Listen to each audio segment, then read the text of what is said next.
একসময় যে মিজোরাম ছিল বিচ্ছিন্নতাবাদী জঙ্গিদের কবলে, শনিবার থেকে সেই মিজোরাম রেলপথে জুড়ে গেল ভারতের বাকি অংশের সঙ্গে। ৮,০৭০ কোটি টাকা ব্যয়ে নির্মিত বৈরবী সৈরাং রেল লাইনের উদ্বোধন করলেন প্রধানমন্ত্রী নরেন্দ্র মোদী। সেই রেলপথ ধরে প্রথমবারের জন্য ট্রেনের চাকা গড়াতে শুরু করল মিজোরাম। চালু হয়েছে আইজল থেকে দিল্লিকে যুক্ত করা রাজ্যের প্রথম রাজধানী এক্সপ্রেসও।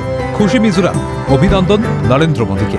भारत माता की जय, भारत माता की जय, भारत माता की जय। Thank you Modi ji. Main बात जो है कम्युनिकेशन जो है, यहाँ के रोड जो है, हाईवे जो है बहुत ही ख़राब होते हैं।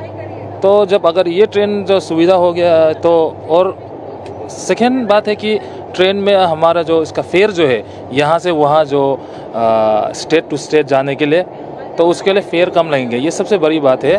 মিজোরামের রাজধানী আইজল থেকে কলকাতা পর্যন্ত ট্রেন পরিষেবা উত্তর পূর্ব ভারতের যোগাযোগ ব্যবস্থাকে আরো জোরদার করবে, উৎসাহিত করবে উত্তর পূর্বে পর্যটনকে। বর্ষণমুখর শনিবার সকালে প্রধানমন্ত্রী হেলিকপ্টার যেতে পারেনি অনুষ্ঠানস্থলে। আইজল বিমানবন্দর থেকেই এই রেলপথের উদ্বোধন করেন প্রধানমন্ত্রী নরেন্দ্র মোদী। তোপ দাগেন ভোট ব্যাংক রাজনীতির বিরুদ্ধে, বলেন বহু বছর ধরে আমাদের দেশের কিছু রাজনৈতিক দল শুধুমাত্র ভোট ব্যাংকের রাজনীতি করেছে। তারা এই সব জায়গাতেই রাজনীতি করেছে যেখানে তাদের ভোট এবং আসন বেশি ছিল।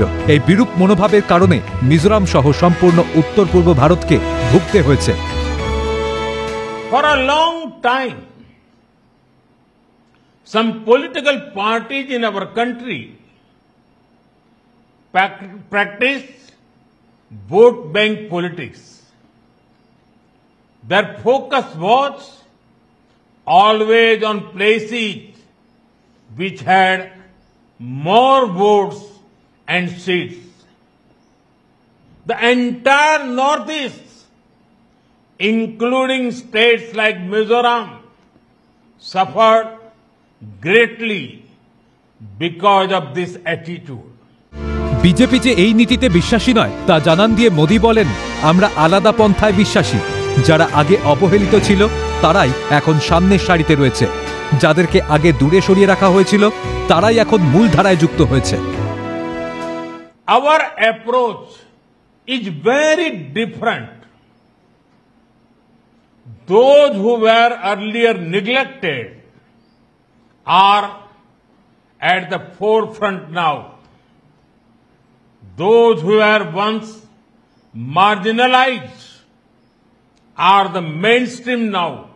স্পষ্ট উপহারের ডালি নিয়ে উত্তর পূর্ব ভারতের মন জয় করতে চাইছেন নরেন্দ্র মোদী। মিজোরাম থেকে তাই তিনি রওনা হন ২.৫ বছর ধরে হিংসায় দীর্ণ মণিপুরের পথে।